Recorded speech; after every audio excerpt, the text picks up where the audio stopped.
കേരളത്തിൽ ഒരു സിനിമാ താരം ലൈംഗിക പീഡന കേസിൽ പെട്ടാൽ പോലും അവരെ അറസ്റ്റ് ചെയ്യാൻ പോലീസിന്റെ മുട്ടിടിക്കും. ഈ സമീപകാലത്ത് ഉയർന്നു വന്ന പല കേസുകളിലും നമ്മളത് കണ്ടതാണ്. എന്നാൽ ഹൈദരാബാദ് പോലീസിന്റെ ഹീറോയിസം സിനിമാ ലോകത്തെ ഒന്നടങ്കം അമ്പരപ്പിച്ചു. തെന്നിന്ത്യൻ സിനിമയിലെ ഐക്കൺ സ്റ്റാർ അല്ലു അർജുനെ വീട്ടിൽ നിന്നും അതിനാടകീയമായാണ് പോലീസ് അറസ്റ്റ് ചെയ്തത്. പുഷ്പ 2 റിലീസിനിടെ തിക്കിലും തിരക്കിലും പെട്ട് ഒരു യുവതി മരിച്ച സംഭവത്തിലായിരുന്നു പോലീസിന്റെ നടപടി.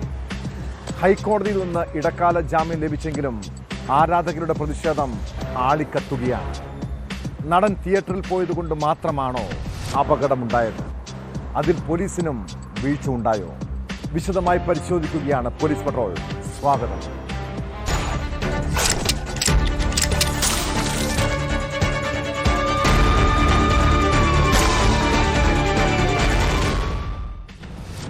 ബിഗ് ബജറ്റ് ചിത്രങ്ങൾ, 1000 കോടി ബോക്സ് ഓഫീസ് കളക്ഷൻ, ഏറ്റവും കൂടുതൽ പ്രതിഫലം കൈപ്പറ്റുന്ന നടൻ അല്ലു അർജുൻ തെന്നിന്ത്യൻ സിനിമയുടെ ഐക്കൺ സ്റ്റാറായി മാറിയത് ചുരുങ്ങിയ കാലം കൊണ്ടാണ്.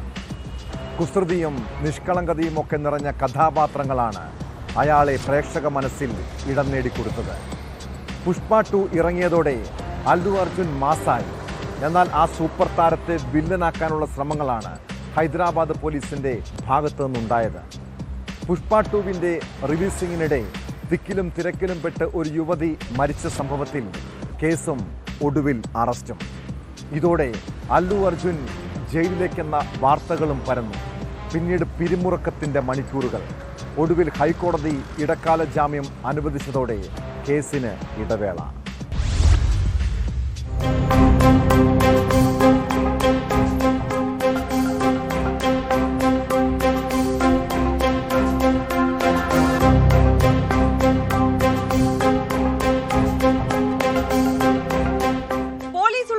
സംഘങ്ങളെ നിഷ്പ്രഭമാക്കുന്ന അല്ലു അർജുൻ ചിത്രം പുഷ്പ 2 തിയേറ്ററിൽ നിറഞ്ഞോടുമ്പോഴാണ് ജീവിതത്തിൽ നിയമം നായകന് നേരെ തിരിയുന്നത്.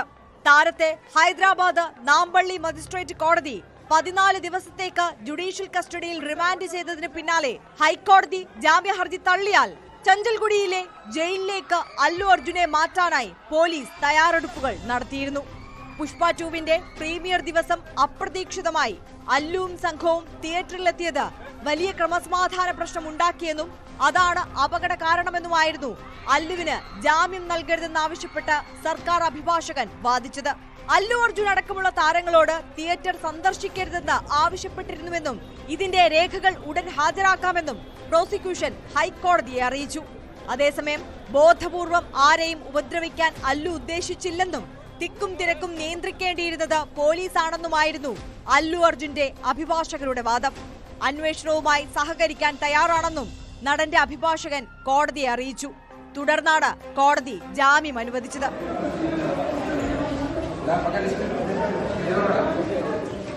രാവിലെ ഹൈദരാബാദിലെ ജൂബിലി ഹിൽസിലെ വീട്ടിലെത്തിയാണ് പ്രത്യേക സംഘം അല്ലു അർജുനെ അറസ്റ്റ് ചെയ്തത്.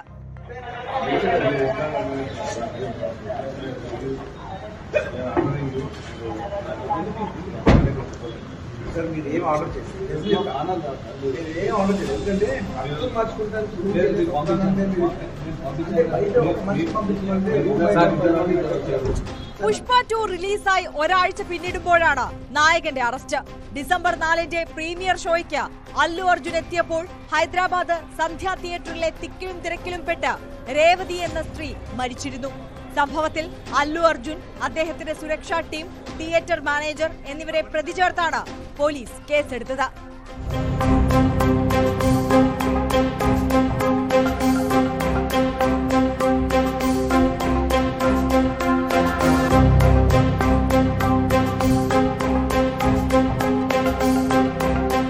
News desk, news 18. പോലീസുകാരുടെ ഗുണ്ടാബന്ധം അത്ര പുതുമയുള്ള കാര്യമല്ല. ഗുണ്ടകളുടെ സൽക്കാരം സ്വീകരിക്കുന്നവരും അവർക്കൊപ്പം മദ്യപിക്കുന്നവരും കേരള പോലീസിലുണ്ട്. എന്നാൽ ഗുണ്ടകൾക്കൊപ്പം മദ്യപിക്കുകയും തമ്മിലടിക്കുകയും ചെയ്ത പോലീസ് ഉദ്യോഗസ്ഥരെക്കുറിച്ചുള്ള വാർത്തയാണ് തിരുവനന്തപുരത്ത് നിന്നും കേട്ടത്. തിരുവനന്തപുരം വടയിലെ ഹോട്ടൽ ഉദ്ഘാടനത്തിൻ്റെ ഭാഗമായുള്ള മദ്യസൽക്കാരത്തിനിടെ 2 CIമാർ തമ്മിൽ തല്ലിയത് സേനയ്ക്ക് തന്നെ നാണക്കേടായി. നഗരത്തിലെ കുപ്രസിദ്ധ ഗുണ്ടകൾ പങ്കെടുത്ത സൽക്കാരത്തിന് ഒരു SP കുടുംബസമേതമാണ് എത്തിയത്.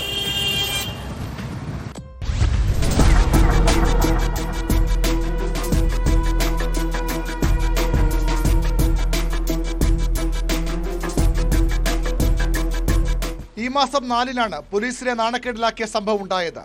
വഴയിലയിൽ ഹോട്ടലിന്റെ ഉദ്ഘാടനത്തിന് ശേഷമായിരുന്നു ഹോട്ടൽ ഉടമയുടെ സത്കാരം. നിരവധി പോലീസ് ഉദ്യോഗസ്ഥരും ക്രിമിനൽ കേസ് പ്രതികളും സത്കാരത്തിനെത്തി. പോലീസുകാരും ഗുണ്ടകളും ഒരുമിച്ചിരുന്ന് മദ്യപിച്ചു. ഇതിനിടയിലായിരുന്നു പോലീസ് ഹെഡ്ക്വാർട്ടേഴ്സിലെയും ക്രൈംബ്രാഞ്ചിലെയും സർക്കിൾ ഇൻസ്പെക്ടർമാർ തമ്മിൽ വാക്കേറ്റമുണ്ടായത്. അത് കയ്യാങ്കളിലെത്തിയതോടെ ഒരു ഉദ്യോഗസ്ഥരൊപ്പം ഉണ്ടായിരുന്ന പോലീസുകാരും മറ്റേ CA മർദ്ദിക്കാൻ കൂടി.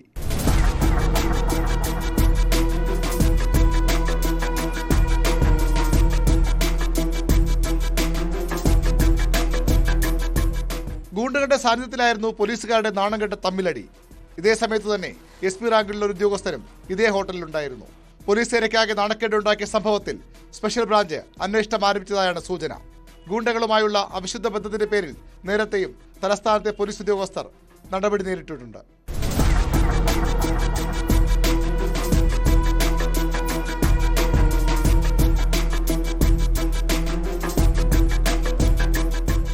ന്യൂസ് 18 തിരുവനന്തപുരം. ആശുപത്രികളിൽ ഡോക്ടർമാരുടെയും ആരോഗ്യ പ്രവർത്തകരുടെയും സുരക്ഷ സംബന്ധിച്ചുള്ള ചോദ്യങ്ങൾ പലപ്പോഴും നമ്മൾ ഉന്നയിക്കാറുണ്ട്. പുറത്തുനിന്നുള്ളവർ മാത്രമാണോ ഡോക്ടർമാരെ വേട്ടയാടുന്നത്?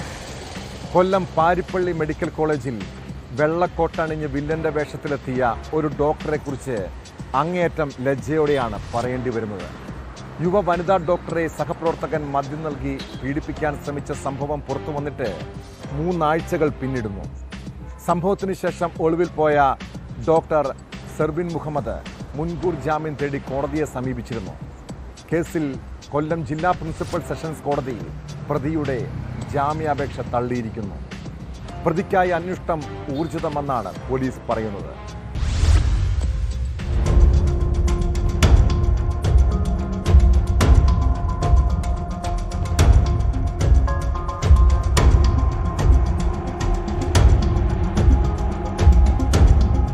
കഴിഞ്ഞ 24-നാണ് കേസിനാസ്പദമായ സംഭവം. ഡ്യൂട്ടിക്കിടെ മദ്യപിച്ചെത്തിയ സെർബിൻ ഡോക്ടറുടെ മുറിയിൽ വെച്ച് തന്നെ മദ്യം നൽകി പീഡിപ്പിക്കാൻ ശ്രമിച്ചു എന്നായിരുന്നു യുവ ഡോക്ടറുടെ പരാതി. മെഡിക്കൽ കോളേജ് പ്രിൻസിപ്പലിനായിരുന്നു യുവതി ആദ്യം പരാതി നൽകിയത്. ഇതിന്റെ അടിസ്ഥാനത്തിൽ പ്രാഥമിക അന്വേഷണം നടത്തുകയും ആരോഗ്യവകുപ്പിന് റിപ്പോർട്ട് നൽകുകയും ചെയ്തിരുന്നു. കോളേജിലെ ആഭ്യന്തര പരാതി സമിതി സെർബിൻ മുഹമ്മദിനെ ജോലിയിൽ നിന്നും പുറത്താക്കിയിരുന്നു.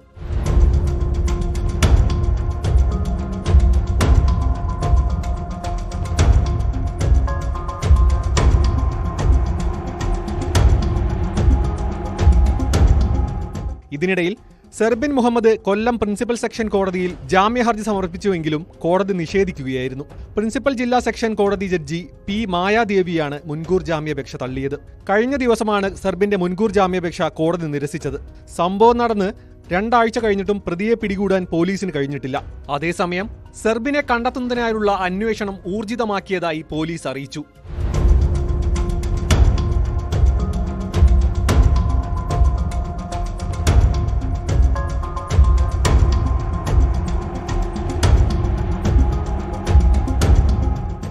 ന്യൂസ് 18 കൊട്ടാരക്കര.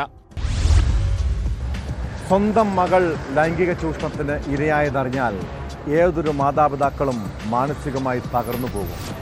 പോലീസിൽ പരാതിപ്പെട്ടിട്ട് നീതി കിട്ടിയില്ലെങ്കിൽ പിന്നെ എന്തു ചെയ്യാൻ കഴിയും?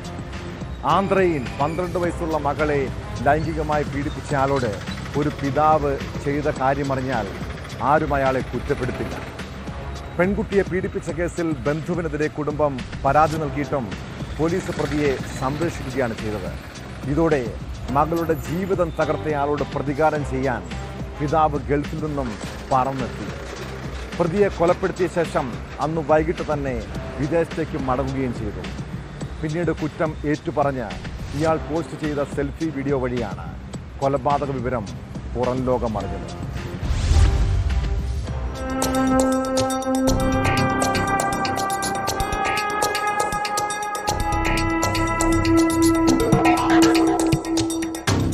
കൊലപാതക കേസ് അന്വേഷിച്ച പോലീസിന് ആദ്യഘട്ടത്തിൽ തുമ്പൊന്നും കിട്ടിയില്ല.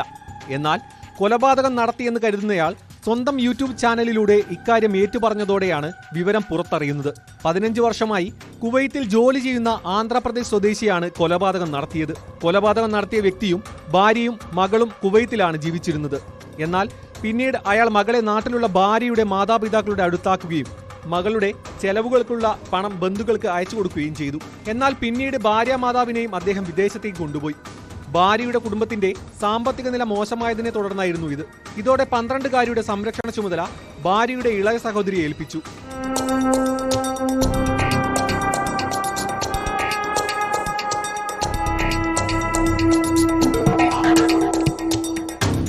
ആദ്യമൊക്കെ കുട്ടിയെ നന്നായി നോക്കിയിരുന്ന ഭാര്യ സഹോദരിയുടെ കുടുംബം പിന്നീട് അതിന് വിസമ്മതം അറിയിച്ചു.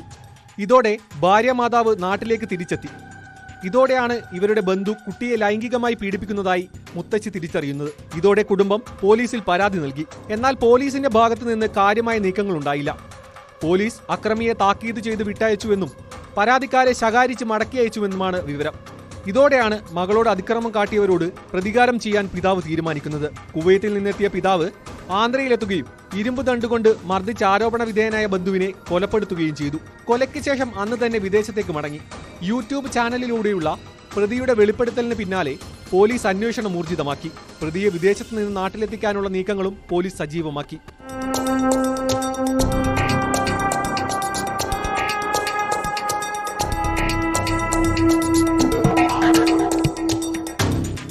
ന്യൂസ് 18 ഹൈദരാബാദ്. കാമുകനെ കഷായത്തിൽ വിഷം കലർത്തി കൊലപ്പെടുത്തിയ പാറശാലയിലെ ഗ്രീഷ്മയെ മലയാളികൾ അത്ര വേഗം മറക്കാനിടയില്ല. കാമുകിയെ ജീവന് തുല്യം സ്നേഹിച്ചെന്ന ഒരൊറ്റ കുറ്റം മാത്രമാണ് ഷാരോൺ രാജ് ചെയ്തത്. അതിന് ഗ്രീഷ്മ നൽകിയ സമ്മാനമായിരുന്നു ആ അരുൺ കൊല. പാറശാല ഷാരോൺ രാജ് കൊലക്കേസിൽ 2 വർഷത്തിന് ശേഷം വിചാരണ നടപടികൾക്ക് തുടക്കമായിരിക്കുന്നു. ഗ്രീഷ്മയ്ക്കെതിരെ കൂടുതൽ ഡിജിറ്റൽ തെളിവുകൾ ലഭിച്ചതാണ് പ്രോസിക്യൂഷന്റെ വാദങ്ങൾക്ക് ബലം പകരുന്നത്. ഗ്രീഷ്മയെ കൂടാതെ അവരുടെ അമ്മയും അമ്മാവനും കേസിൽ പ്രതികളാണ്.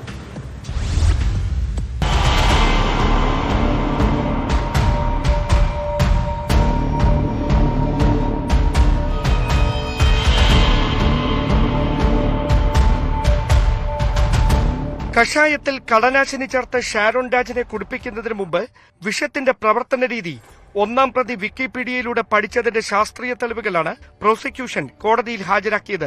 ജ്യൂസ് ചലഞ്ചിലൂടെ അമിത അളവിൽ പാരസെറ്റമോൾ കൊടുത്ത് അപായപ്പെടുത്താൻ ശ്രമിച്ച ദിവസവും ഇത്തരത്തിൽ പ്രവർത്തന രീതി ഗ്രീഷ്മ മനസ്സിലാക്കിയിരുന്നു. സംഭവം നടന്ന 2022 ഒക്ടോബർ 14-ന് ഷാരോൺ രാജ സുഹൃത്ത് റജിനുമൊത്ത് ഇരുചക്രവാഹനത്തിൽ ഗ്രീഷ്മയുടെ വീട്ടിലേക്ക് വരുന്നതിന്റെയും പോകുന്നതിന്റെയും CCTV ദൃശ്യങ്ങളും പ്രോസിക്യൂഷൻ കോടതിയിൽ സമർപ്പിച്ചു.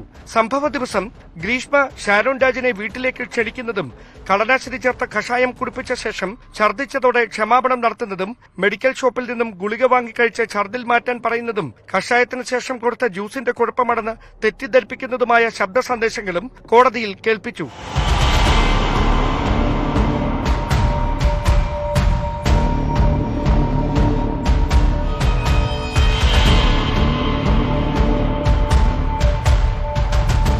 തൃപ്പരപ്പിലെ ഹോട്ടലിൽ റൂം ബുക്ക് ചെയ്യുന്നതിന് ഗ്രീഷ്മയുടെ ഫോണിൽ സെർച്ച് ചെയ്തതിനുള്ള തെളിവുകളും കിട്ടിയിട്ടുണ്ട്. നെയ്യാറ്റിൻകര സെഷൻസ് ജഡ്ജ് AM ബഷീറിന് മുന്നിൽ Thiruvananthapuram forensic lab assistant director AS ദീപയാണ് തുറന്ന കോടതിയിൽ ഡിജിറ്റൽ തെളിവുകൾ പ്രദർശിപ്പിച്ചത്. Special public prosecutor VS Vineeth കുമാറിന്റെ മുഖ്യ വിസ്താരത്തിലാണ് നിർണായക ഡിജിറ്റൽ തെളിവുകൾ കോടതി രേഖപ്പെടുത്തിയത്. മറ്റൊരു വിവാഹം കഴിക്കാനാണ് കാമുകനായ ഷാരോണിനെ ഗ്രീഷ്മ വിഷം കൊടുത്തു കൊന്നത്. തെളിവ് നശിപ്പിച്ചതിന് ഗ്രീഷ്മയുടെ അമ്മ സിന്ധുവും അമ്മാവൻ നിർമ്മലകുമാരൻ നായരും കൂട്ടുപ്രതികളാണ്. അന്വേഷണ ഉദ്യോഗസ്ഥൻ DYSP ജോൺസൺ വരുന്ന തിങ്കളാഴ്ച കോടതിയിൽ നേരിട്ട് ഹാജരായി തെളിവ് നൽകും.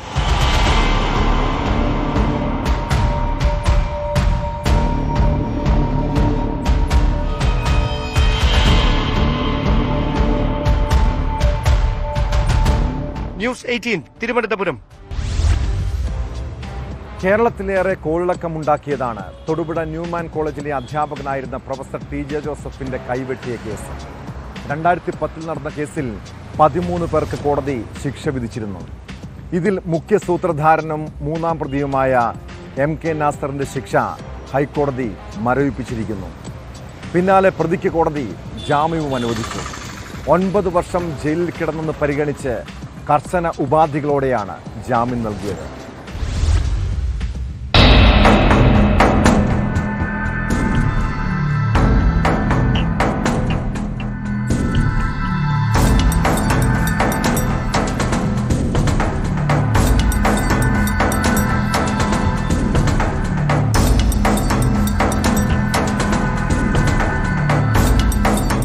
തൊടുപുഴ ന്യൂമാൻ കോളേജിലെ അധ്യാപകൻ പ്രൊഫസർ ടി.ജെ. ജോസഫിന്റെ കൈവെട്ടിയ കേസിലെ മൂന്നാം പ്രതി എം.കെ. നാസറിന്റെ ശിക്ഷയാണ് ഹൈക്കോടതി മരവിപ്പിച്ചത്. ജസ്റ്റിസുമാരായ വി. രാജാ വിജയരാഘവൻ, പി.വി. ബാലകൃഷ്ണൻ എന്നിവരടങ്ങിയ ഡിവിഷൻ ബെഞ്ചിന്റേതാണ് നടപടി. കേസിന്റെ വിചാരണക്കാലത്തും ശിക്ഷാവിധിക്ക് ശേഷവും 9 വർഷത്തിലധികം ജയിൽ ശിക്ഷ അനുഭവിക്കുകയാണെന്ന പ്രതിയുടെ വാദം പരിഗണിച്ചാണ് ഹൈക്കോടതിയുടെ ഇടപെടൽ. ജയിലിൽ കിടക്കുന്ന ഒരാൾക്ക് കോടതി ഇടപെട്ട് ജാമ്യം അനുവദിക്കണമെങ്കിൽ ശിക്ഷ മരവിപ്പിക്കണം. ജയിലധികൃതർ പ്രതിക്ക് പരോൾ അനുവദിക്കാത്ത സാഹചര്യത്തിലാണ് പ്രതി കോടതിയെ സമീപിച്ചത്.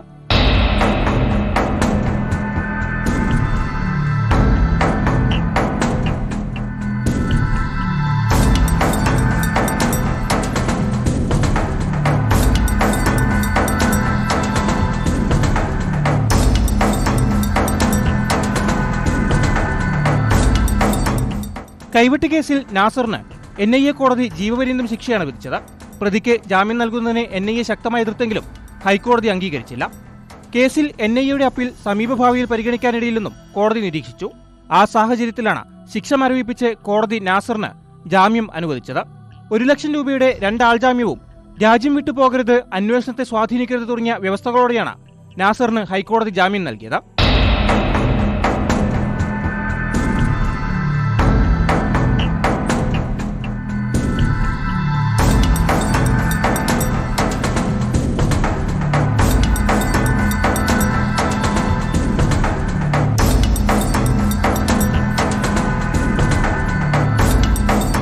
ന്യൂസ് 18 കൊച്ചി. കണ്ണൂർ വളപട്ടണത്ത് ആഡംബര വീട്ടിൽ നിന്നും 300 പവൻ സ്വർണവും 1 കോടി രൂപയും കവർന്ന സംഭവം കേരളത്തിൽ നടന്ന ഏറ്റവും വലിയ മോഷണ കേസുകളിൽ ഒന്നായിരുന്നു. അയൽവാസിയായ ലിജീഷാണ് പ്രതിയെന്നറിഞ്ഞതോടെ നാടൊന്നാകെ ഞെട്ടി. പിന്നാലെയാണ് ലിജീഷിന്റെ വീട്ടിലെ അറകളെക്കുറിച്ചും അയാളുടെ മോഷണ രീതികളും പുറത്തു വന്നത്. പോലീസിന് പ്രതിയിൽ നിന്ന് ഇനിയും കൂടുതൽ കാര്യങ്ങൾ ചോദിച്ചറിയാനുണ്ട്. അതിനായി ലിജീഷിനെ 2 ദിവസത്തേക്ക് കസ്റ്റഡിയിൽ വാങ്ങി. പ്രതിയുടെ വീട്ടിലും കവർച്ച നടന്ന വീട്ടിലും തെളിവെടുപ്പ് നടത്തിയ പോലീസ് അയാളെ വിശദമായി ചോദ്യം ചെയ്യുകയാണ്.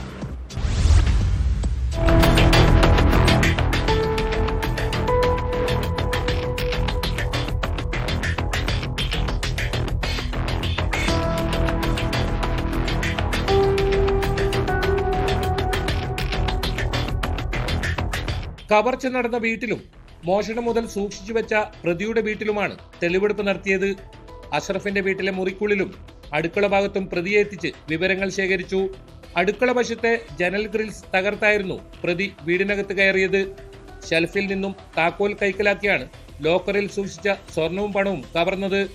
തുടർന്ന് വീടിന് പുറകുവശത്തായുള്ള പ്രതിയുടെ വീട്ടിലെത്തിച്ചും തെളിവെടുപ്പ് നടത്തി.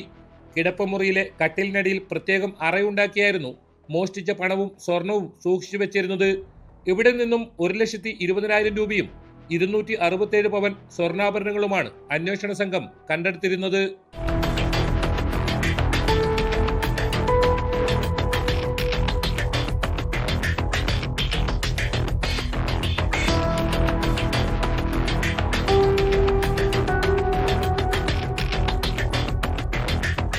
കഴിഞ്ഞ മാസം 20-നായിരുന്നു അരി വ്യാപാരിയായ അഷ്റഫിന്റെ വീട്ടിൽ മോഷണം നടന്നത്. CCTV ദൃശ്യങ്ങളും വിരലടയാളങ്ങളും കേന്ദ്രീകരിച്ച് നടത്തിയ അന്വേഷണത്തിലാണ് പ്രതി പിടിയിലായത്. കൂടുതൽ കേസുകളിൽ ഇയാൾ ഉൾപ്പെട്ടിട്ടുണ്ടോ എന്നതും വളപട്ടണത്തെ കവർച്ചയ്ക്ക് പിന്നിൽ മറ്റാരുടെയെങ്കിലും സഹായം ലഭിച്ചിട്ടുണ്ടോ എന്ന കാര്യവും പോലീസ് പരിശോധിക്കുന്നുണ്ട്.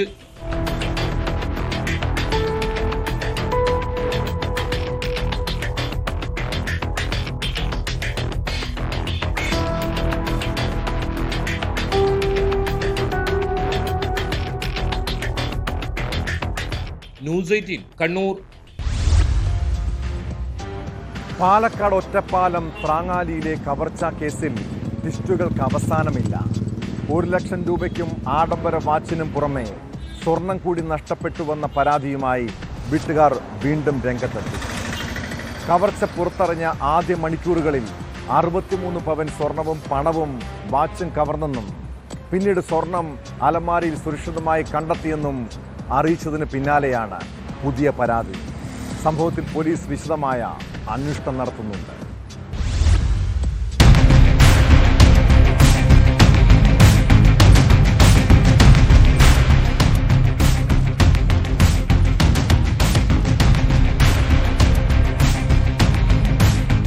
പാലക്കാട് ഒറ്റപ്പാലം ത്രാങ്ങാലി മൂച്ചിക്കൽ ബാലകൃഷ്ണന്റെ വീട്ടിലെ കവർച്ചാ കേസിലാണ് അടിമുടി ആശയക്കുഴപ്പം.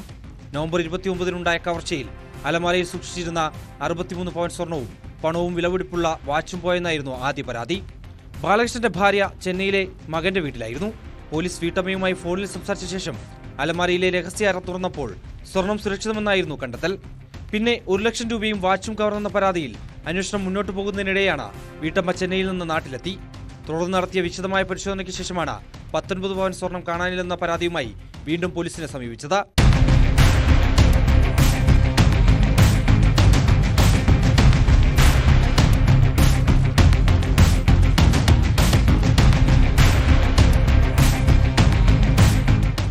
മകളുടെയും തന്റെയും ഉൾപ്പെടെ 63 പവൻ ഒന്നിച്ചല്ല സൂക്ഷിച്ചിരുന്നത്. അലമാരയിൽ മറ്റൊരു അറയിലായിരുന്നു 19 പവൻ ഉണ്ടായിരുന്നതെന്നും അത് കാണാനില്ലെന്നുമാണ് ഇപ്പോഴത്തെ പരാതി. ഇതോടൊപ്പം പാസ്പോർട്ടുകളും മറ്റൊരു വാച്ചും കൂടി കാണാനില്ലെന്നും പരാതിയിലുണ്ട്. കഴിഞ്ഞ മാസം 28-ന് ബാലകൃഷ്ണൻ മകളുടെ വീട്ടിലേക്ക് പോയ രാത്രിയായിരുന്നു കവർച്ച.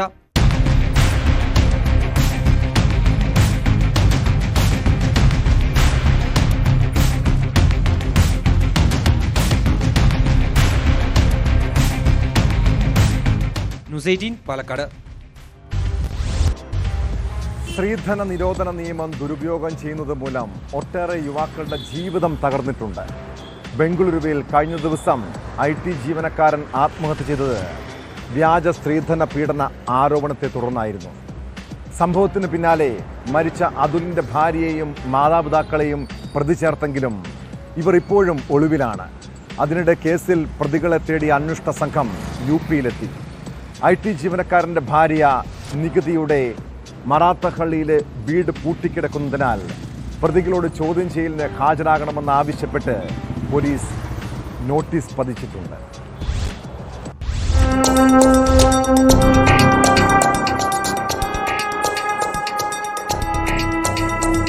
ബംഗളൂരുവിലെ അന്വേഷണ ഉദ്യോഗസ്ഥന് മുൻപിൽ ഹാജരാകാനാണ് നിർദ്ദേശം. സ്ത്രീധന നിരോധന നിയമം ദുരുപയോഗം ചെയ്തെന്ന ആരോപണത്തിനോടൊപ്പം ആത്മഹത്യാ പ്രേരണ കുറ്റവും നികിത സിംഗാനെ ഉൾപ്പെടെയുള്ള പ്രതികൾ നേരിടുന്നുണ്ട്. അതിനിടെ നികിതയും കേസിലെ മറ്റൊരു പ്രതിയായ ഇവരുടെ സഹോദരൻ അനുരാഗും ജോൺപൂരിലെ വീട്ടിൽ നിന്നും രക്ഷപ്പെട്ടു എന്നാണ് വിവരം. IT ജീവനക്കാരന്റെ ആത്മഹത്യ ദേശീയ ശ്രദ്ധ ആകർഷിച്ചതോടെ ഇവർ വീട്ടിൽ നിന്നും പുറത്തു പോകുന്നതിന്റെ ദൃശ്യങ്ങൾ സാമൂഹിക മാധ്യമങ്ങളിലടക്കം വ്യാപകമായി പ്രചരിച്ചിരുന്നു.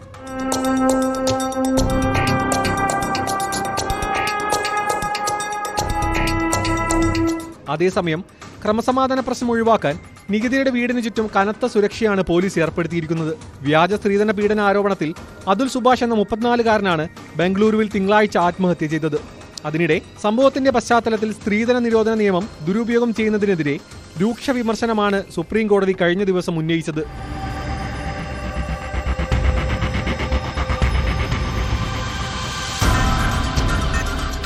ന്യൂസ് 18 ബംഗളൂരു. പുതുവത്സരത്തെ വരവേൽക്കാൻ നാടും നഗരവും ഒരുങ്ങുകയാണ്. ആഘോഷങ്ങൾക്ക് മോടി കൂട്ടാൻ ചില ലഹരി സംഘങ്ങളും ലക്ഷ്യമിടുന്നതായാണ് റിപ്പോർട്ടുകൾ. കൊല്ലം കൊട്ടാരക്കര എക്സൈസിന്റെ പരിശോധനയിൽ വിവിധ ഇടങ്ങളിൽ നിന്നായി ലഹരിയുമായി കുടുങ്ങിയത് 3 യുവാക്കളാണ്. ഇവരിൽ നിന്ന് കഞ്ചാവും രാസലഹരിയും പിടിച്ചെടുത്തു. കോടതിയിൽ ഹാജരാക്കിയ പ്രതികളെ റിമാൻഡ് ചെയ്തിട്ടുണ്ട്.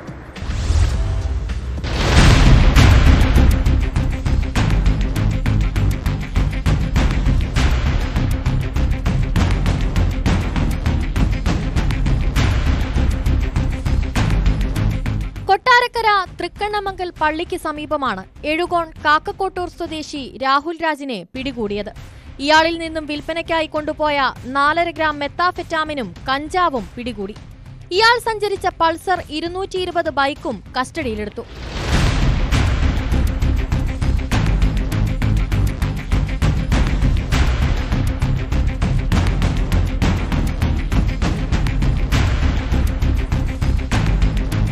ഈ മേഖലയിൽ പരിശോധന തുടർന്ന എക്സൈസ് സംഘം മയിലാടുംപാറ സ്വദേശി റെജിൻ ജോസഫിനെ പിടികൂടി. ഇയാളിൽ നിന്നും 4.5 ഗ്രാം മെത്താഫെറ്റാമിൻ പിടികൂടി. ഇരുവരിൽ നിന്നും ലഭിച്ച വിവരങ്ങളുടെ അടിസ്ഥാനത്തിൽ നടത്തിയ പരിശോധനയിൽ കൊട്ടാരക്കര ഗാന്ധിമുക്ക് സ്വദേശി വൈശാഖിനെയും സംഘം അറസ്റ്റ് ചെയ്തു. വൈശാഖിൽ നിന്നും 8 ഗ്രാം കഞ്ചാവ് എക്സൈസ് കണ്ടെടുത്തു. വരും ദിവസങ്ങളിൽ സ്പെഷ്യൽ ഡ്രൈവിന്റെ ഭാഗമായി പരിശോധനകൾ ശക്തമാക്കുമെന്ന് Kottarakkara range excise inspector Babu Prasad KB പറഞ്ഞു. കൊട്ടാരക്കര എക്സൈസ് റേഞ്ച് ഓഫീസിന്റെ നേതൃത്വത്തിൽ ക്രിസ്മസ് സ്പെഷ്യൽ ഡ്രൈവിന്റെ ഭാഗമായി നടത്തിയ വാഹന പരിശോധനയിലും രാത്രികാല പരിശോധനയിലും ഇന്നലെ രാത്രിയിൽ മാത്രമായി 2 നാർക്കോട്ടിക് കേസുകളാണ് കണ്ടെത്തിയിരിക്കുന്നത്. തൃക്കണ്ണമംഗൽ മയിലാടുംപാറ ദേശത്ത് റെജിൻ ഭവനിൽ ജോസഫ് മകൻ റെജിൻ ജോസഫ് എന്നയാളുടെ കയ്യിൽ നിന്നും 4.182 ഗ്രാം മെത്താംഫെറ്റമിൻ കണ്ടെത്തിയിട്ടുണ്ട്. എഴുകോൺ വില്ലേജിൽ കാക്കക്കോട്ടൂർ ദേശത്ത് രാജേന്ദ്രൻ മകൻ രാഹുൽ രാജ് തൃക്കണ്ണമംഗലിൽ തട്ടംപള്ളി എന്ന് പറയുന്ന ഭാഗത്ത് വെച്ച് രാത്രിയിൽ 5 ഗ്രാം കഞ്ചാവും 4.006 ഗ്രാം മെത്താംഫെറ്റമിനുമായി പിടിച്ചിട്ടുണ്ട്. തുടർന്നും എക്സൈസിന്റെ രാത്രികാല നിരീക്ഷണവും ക്രിസ്മസ് സ്പെഷ്യൽ ഡ്രൈവിന്റെ ഭാഗമായ പരിശോധനകളും നിരീക്ഷണങ്ങളും ശക്തമായി തുടരുന്നതാണ്. പരിശോധനകളിൽ assistant excise inspector intelligence bureau Gireesh MJ, assistant range inspector Babu Prasad KB തുടങ്ങിയവർ പങ്കെടുത്തു.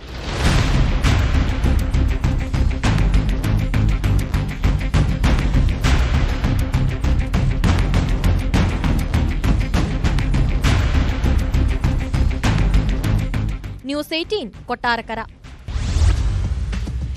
എല്ലാ മനുഷ്യരിലും കുറ്റങ്ങളും കുറവുകളും ഒക്കെ ഉണ്ടാകാം.